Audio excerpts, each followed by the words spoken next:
Assalamu alaikum dear brothers and sisters, and welcome to Quran and Islam. We hope you're preparing well for your akhirah. Quran and Hadith have left us with some clear prophecies and signs about the end of times.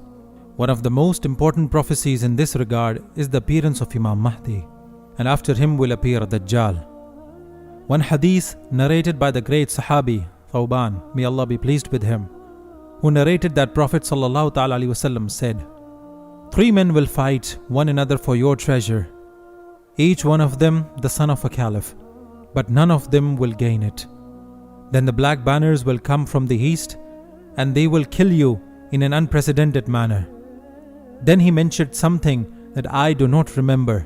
Then he said, "When you see him, then pledge your allegiance to him, even if you have to crawl over the snow, for that is the Caliph of Allah, the Mahdi." Now that many of the signs of appearance of Imam Mahdi has been fulfilled, an interesting situation has set up.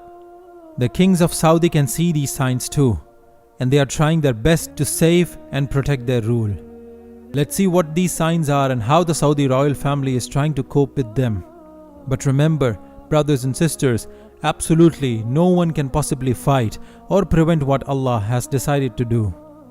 As Muhammad bin Salman is taking all the steps to prevent it, people believe that the three brothers that will fight for rule according to the hadith have some connection with him.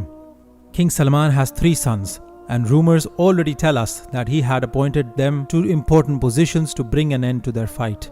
The three brothers demanded their father to distribute his rule and authorities before dying. They could not wait to rule. Why is the Arab government, mainly Muhammad bin Salman, trying so hard to save the Saudi Arab? With the recent changes in climate, Saudi Arabia has also started to experience abundant rainfalls. In the city of Jeddah, for example, 2 major flood events have occurred only in the last decade. The country has been a desert for centuries. And since they weren't prepared for the rainstorms, the dams failed and floods happened. The Prophet ﷺ, while talking about the end of times, the final hour would not come until the land of Arabia reverts to meadows and rivers. These rainfalls also mean that the desert of Saudi Arabia is going to have greenery and plantations. Isn't this unbelievable?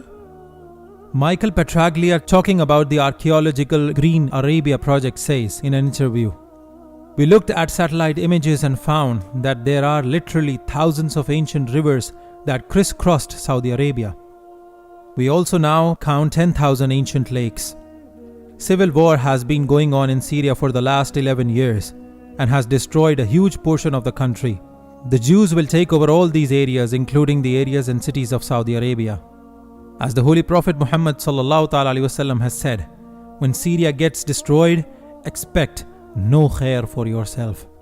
According to the hadith, some powerful non-Arab countries will ban Iraq from trading and taking taxes close to the end of times.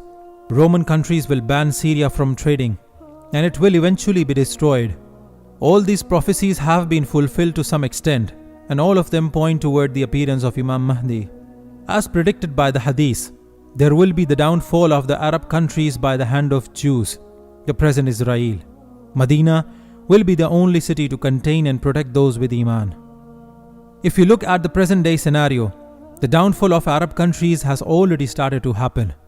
Transportation and industry has switched to solar and electric sources of energy, and oil and petrol prices have declined in the international market. These Arab countries had nothing but oil reserves to rely upon. We see desperate measures in Saudi Arabia taken by the present government. They are making strong relations with Israel and the Western countries to trade with them. Muhammad bin Salman has changed the whole picture of Arabia in the face of the world.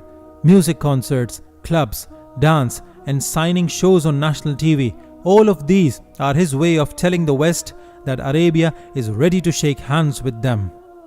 Muhammad bin Salman has launched a mega project of developing a Neom city, a tourist destination of its own kind. It will help Saudi Arabia to stay connected with the world, have strong allies, and make huge amounts of money to save their rule. All these drastic steps that he is taking shows us that Muhammad bin Salman is doing everything to save his rule. They know very well that Imam Mahdi will come and eventually take the lead. Before that, the Arab countries will face a downfall. But little does he know that what is detained to happen has to happen. No matter how many friends they make in the West or how many investors they bring into their country, the prophecies of Allah and His Messenger Muhammad sallallahu ta'ala alayhi wasallam will come true. May Allah grant us the tawfiq to prepare well for the last day. Don't forget to subscribe to the channel and hit the bell icon so that you don't miss an update.